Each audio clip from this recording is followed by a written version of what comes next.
pleasure to be here. No, I don't need that. Okay. um, in regards to my life, it's been a whirlwind and it's still going on. Microphone. Is there any way it can be adjusted a little? Okay, just right here. All right. Okay. Oh, yeah, that's much better. When I stopped to think, when I was listening to some of the things that she was saying in regards to the accomplishments, I am humbled because to me, I'm just me. You know, I didn't set out to accomplish those things. My purpose was just to take care of my brother's kids. When he passed away, I was a corporate executive, just doing my thing, living my life, being a single person, and he was hit by an underage driver on Manchester, and they were in foster care, and I knew they needed to be taken care of, and I stepped up and took care of them.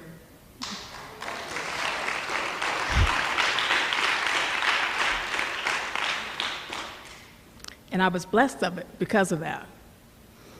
And strangely enough, this thing about how we think with our minds, it is so important. I've been like that since I was a little girl. I've always been one of those thinkers that, you know, let me see if I put something out there in the universe, how will it come back to me?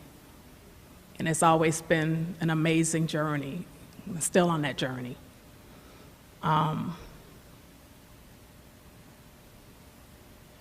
about to cry, so please stop. Give me a moment.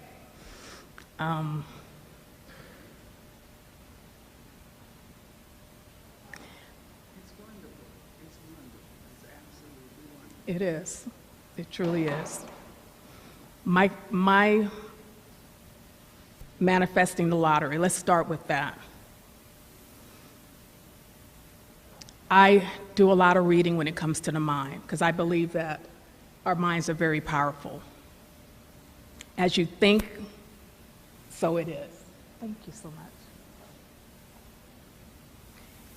I strive to think positive at all times. Even when things don't seem so positive, I switch my thoughts. Have to. We have to in life. Because if you don't, those thoughts that are bugging you will have a way of manifesting in your life. And so, it's always great to have people around you, to have books, even the things you watch on television. I don't watch negative TV. I only watch news when I feel it's pertinent, because those things that you put on your mind have a way of showing up. When I won the lottery on Mother's Day, yeah, it was great, but it came with a lot of pain too. I won it, but I had also lost those kids shortly before then.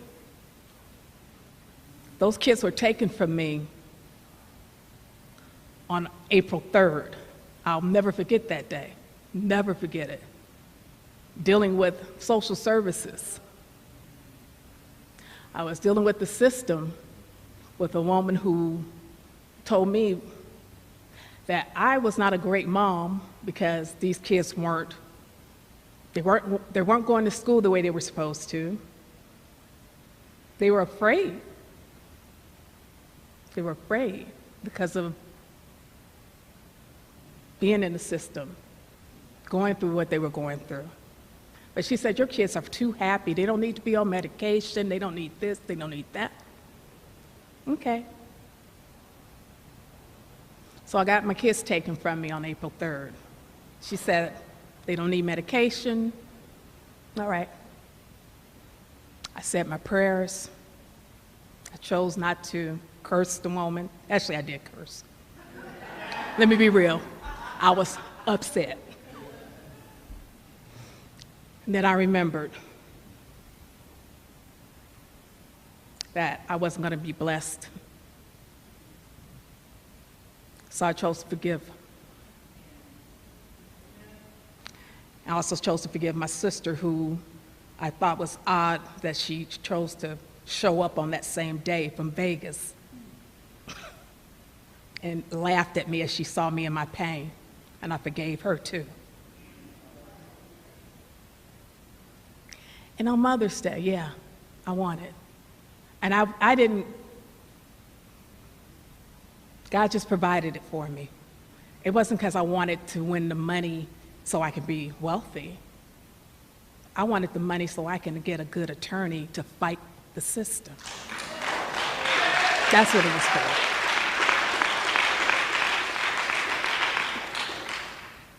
And I was blessed because of it. And one thing that I always remembered from my reading, some of my favorite books besides the Bible, because the Bible is the oldest living spiritual testament on the power of the mind. As you think, so shall it be. And also, Power of the Subconscious Mind is one of my favorite books. What I remembered was,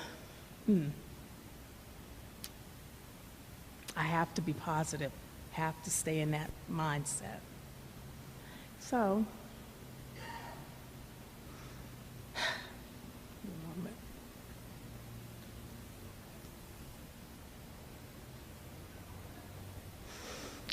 been blessing me, continually blessing me as a result of that. But I did get my kids back in the time that I said I was going to get them back. It's another thing. You have to be really clear when you say that you're going to do what you plan to do. When I won the money, yeah, I did intend to win $112 million too. I thought that was interesting.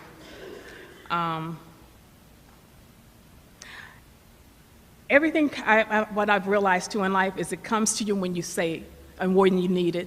And sometimes it just comes serendipitous, and like a serendipitous, trying to say the word correctly, when it's supposed to. It comes.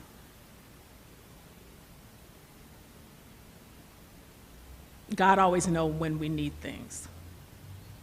And we just have to trust. We just have to let go. You know the saying, let go, let God? It's almost like you're floating on water. You just have to have that trust. And that's something that is so hard for us as humans, to just trust. Trusting in something that we cannot see. Just like we're breathing air, we can't see the air, but we're breathing it. That's what I had to do on my faith walk when it came to winning this lottery to help me to get to where I am today. I've been able to bless many people as a result of it, and I've grown from it. I've grown to learn that regardless of what I'm going through, He's always going to be there. And I'm not perfect. There are times when I still get down, and then something whispers in my ear, that's not how you're supposed to think. And I'm glad that that happens. So it reminds me, stand up and be strong, because you need to be there and pull others to help them to remember.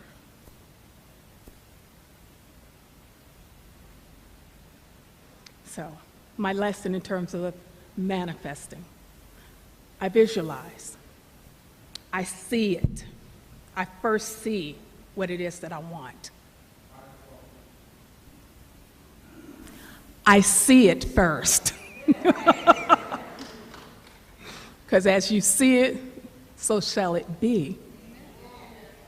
We're blessed if we are able to have sight. See, these kids' dad, my brother, was deaf. He couldn't hear. So I knew sign language. And I used to always think I'm blessed that I'm able to hear. The things that we take for granted, I don't take for granted.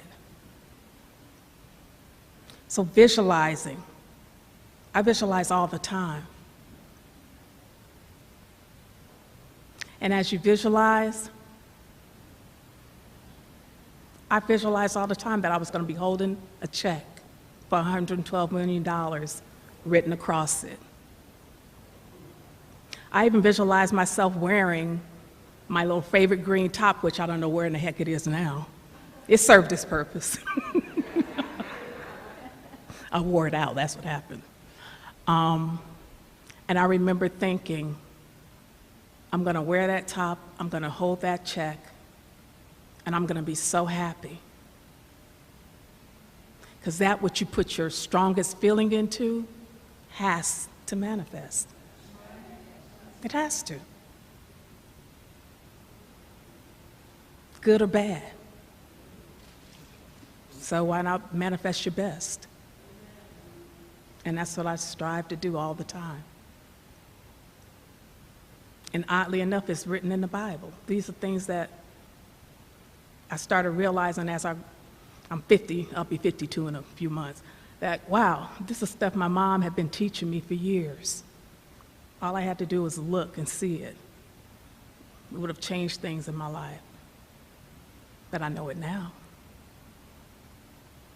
Whatever it is you want, the sooner that you understand that, I may not have much right now, that don't mean anything because I'm wealthy. The moment you start saying to yourself, I am wealthy, wealth comes to you. Wealth is an energy. Just like poverty is an energy. When you say you're poor, it will circulate in your life. When you say you're wealthy, that's what I did. I just started saying I'm wealthy. I started singing it. I'm wealthy. I say I'm happy. In fact, Pharrell, the happy song, yes, that's my song. Yes.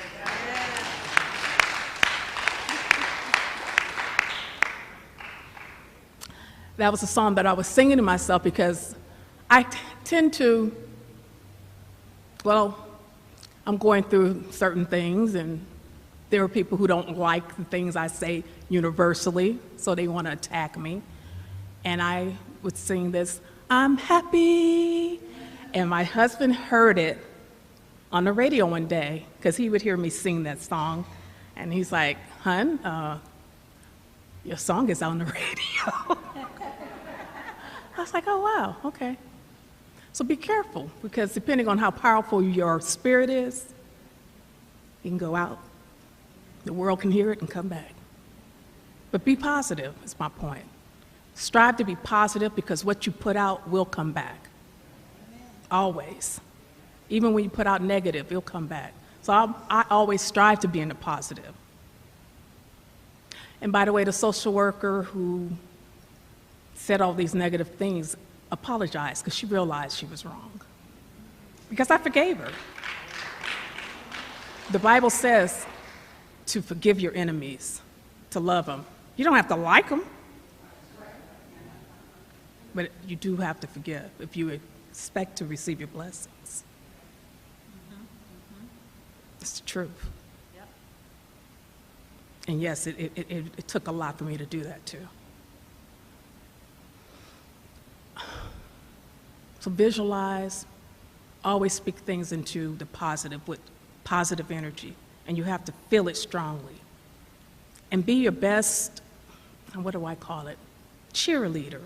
Like, just cheer yourself on. See yourself as like the best on this planet.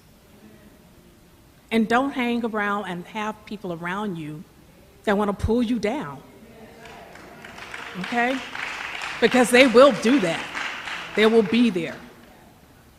And you just have to look at them and say, okay, they're not at the same level that I'm on, and God bless you. In fact, say prayers for them. Yes, yes, yes. And keep moving on. Sometimes you might have to let them go and release them. Release them, let them go, and keep moving. Have a smile on your face. sing that McDonald's song, put a smile on and keep it moving, because that's what I do. I don't allow the negative around me. And I'm constantly being blessed. I wake up every day and I say, today is a good day. And it is. I say today is a great day, and I have great days.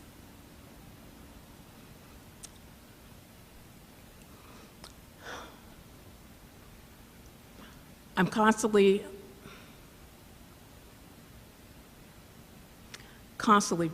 saying that I'm blessed. Because I don't know if you guys believe in heaven. Well, I'm sure you do. I know that there is, God, I call him Jehovah, Jah, his son, Jesus. There's Satan. He's out there to make us think that we are not powerful and we can't have the things that we want. And I'm a testimony that we can. We're not here to just be less than. We're here to be powerful and to be the best. As we live and breathe, every breath I take, I'm saying that I'm powerful. I say that I'm healthy. Because as you say it, so shall it be. That's what I say all the time.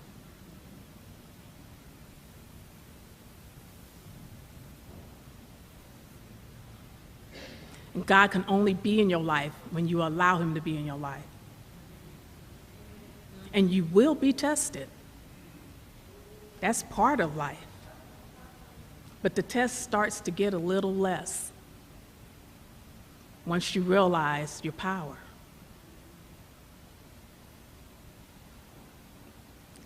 It's great to realize, to understand the power of the mind and how powerful the mind can be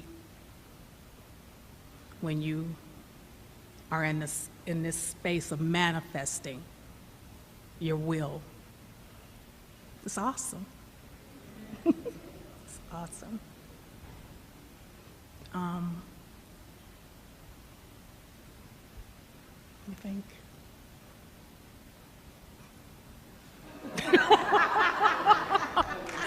My mind's going to so many different places.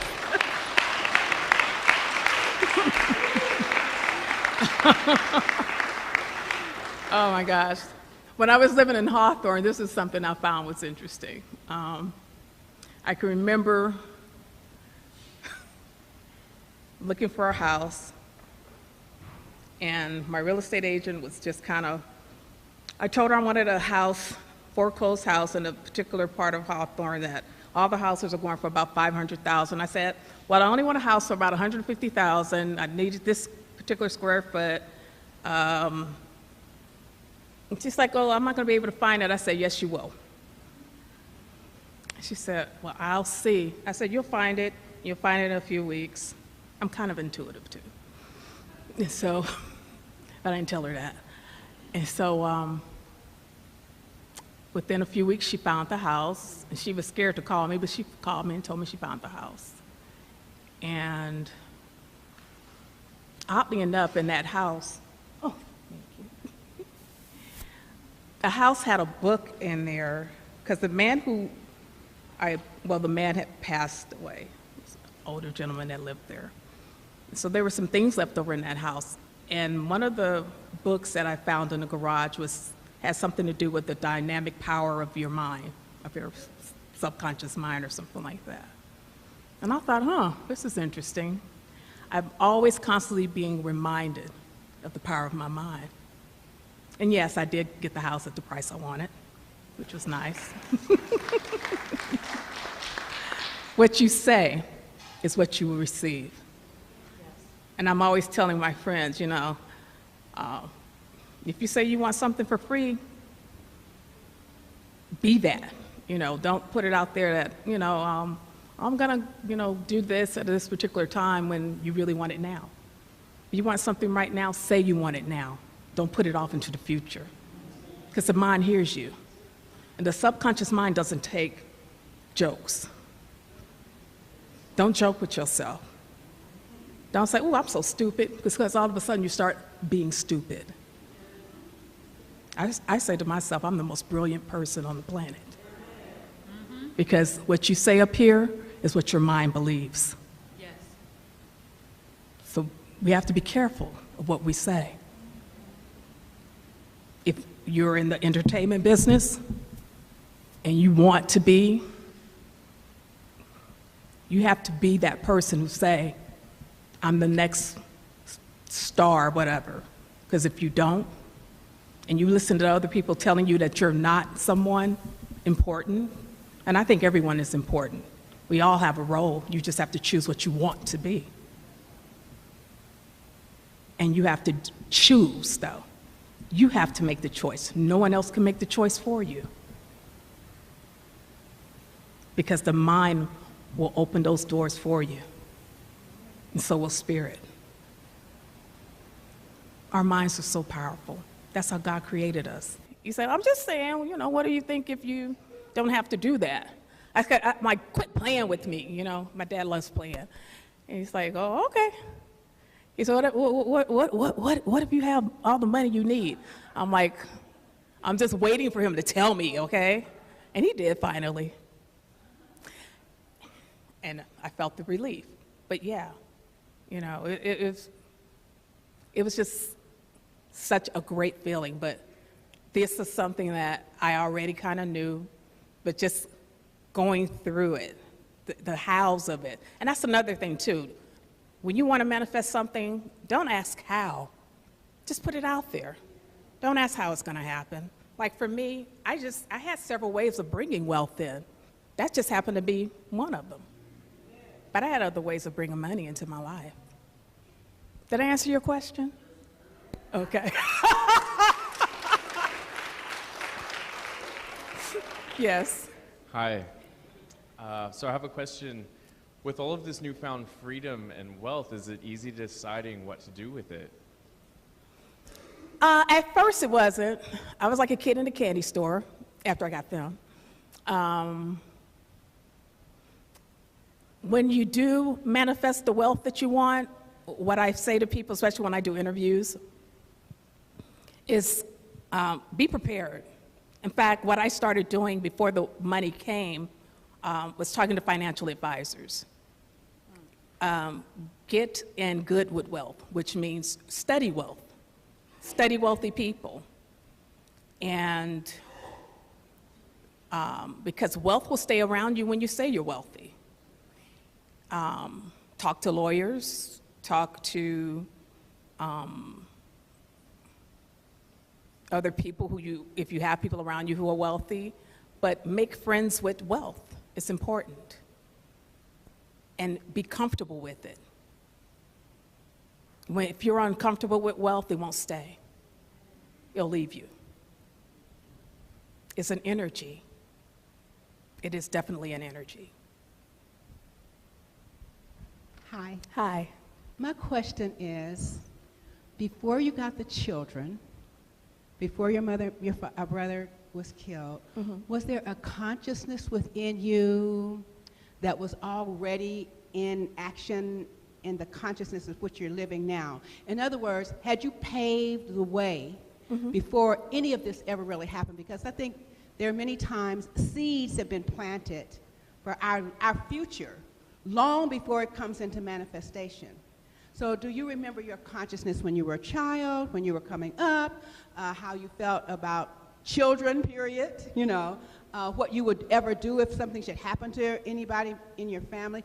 And I know it's a big question, but I think I'm trying to find out what consciousness were you living in at that particular time when you got the children? Do you remember? Do you? What age were you? What age? Age. I was in my, let me see, they were 3 and 4. I received those 2 first, and then a year and a half later, I got the other 3. So, you're 18, 19 now. Okay. So Old. About 35, about 35 or 40. Old enough. Old enough. Okay. Yeah, I love kids. I do. Okay. Yeah, I had an idea I was going to get them. And I know I've been on this planet many lifetimes. Okay. And I know who I am, and I have an idea of who I've been in many lifetimes. But I've also been their mom in many lifetimes. Did you see that the social worker was the finances was the problem? The social worker felt like you weren't doing a good job. Was it finances that the social worker felt like you weren't doing a good job? No, she didn't like the fact that I knew how to, okay. She looked at how much money I was receiving. Right. And she thought, well, you're getting too much money. You're getting more money than I am. And I'm like, that's not my problem. That's your problem. Right. And I'm like, these kids have, they have an issue. And I'm just receiving what I'm supposed to get for them. Okay. She didn't like that. Okay. And you really answered my question, because what you answered for me is that you raised your consciousness to a level higher than what her consciousness was, not to have a conflict with her. Yeah. And to keep yourself on purpose. Yeah. Okay, thank you.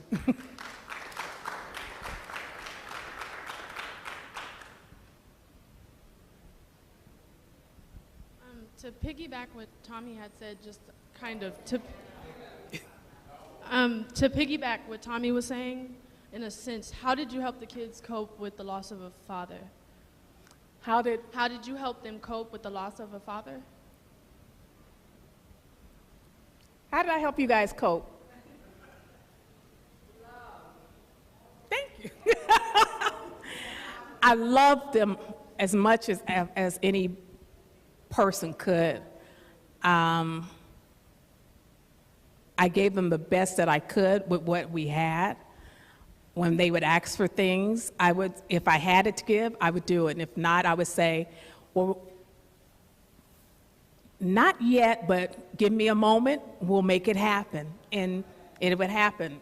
Or strangely enough, someone would give us something, or it will just show up in our lives.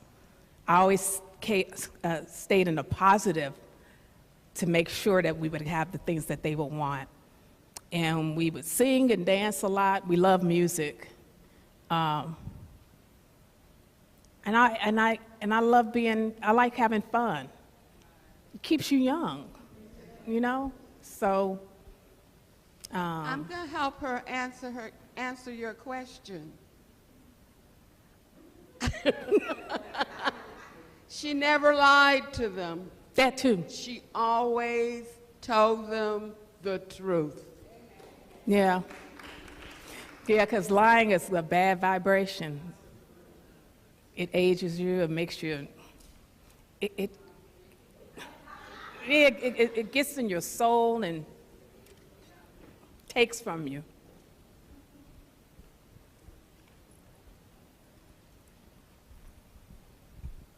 I'm very clear on what you said about the 112.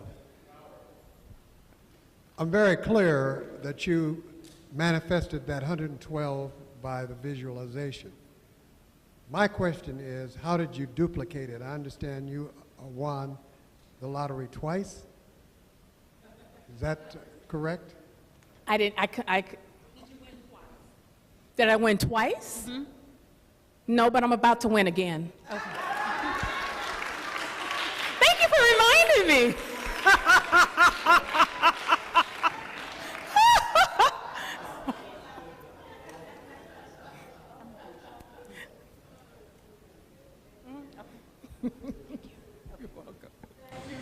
You're welcome.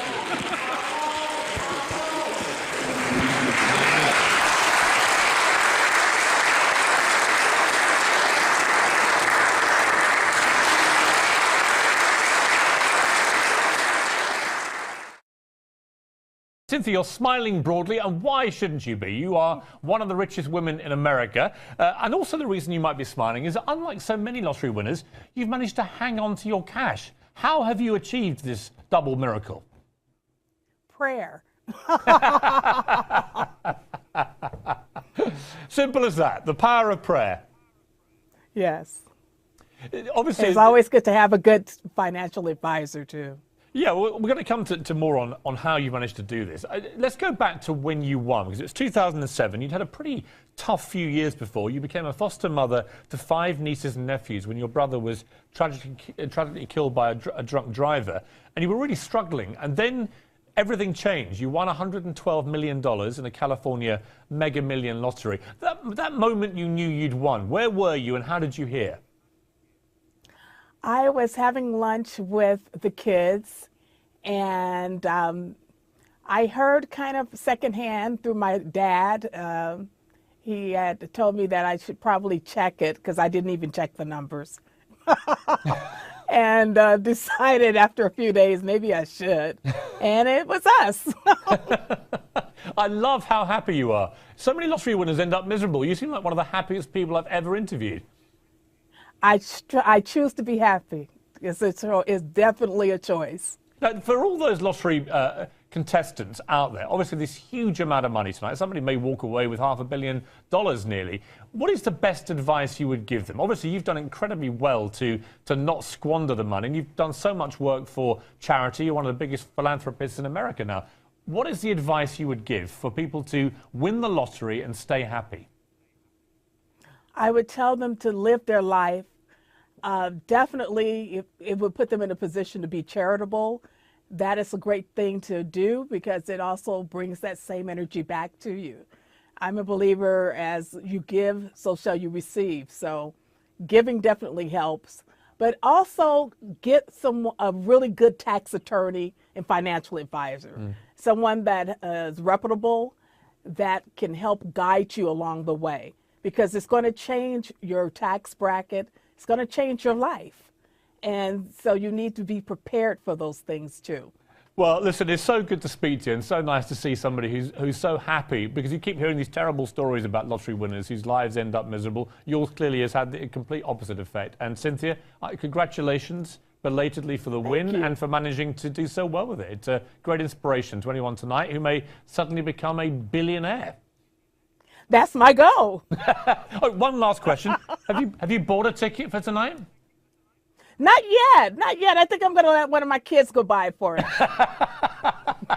Love the fact you're still playing the lottery. That's my Cynthia. Oh, Cynthia Stafford, always really good to talk to you. Thank you. Thank you for watching this video, my friends. I hope you really enjoyed it. Make sure you leave a comment below and please subscribe to this channel. I want to give you so much more. Thank you, and I'll see you next time.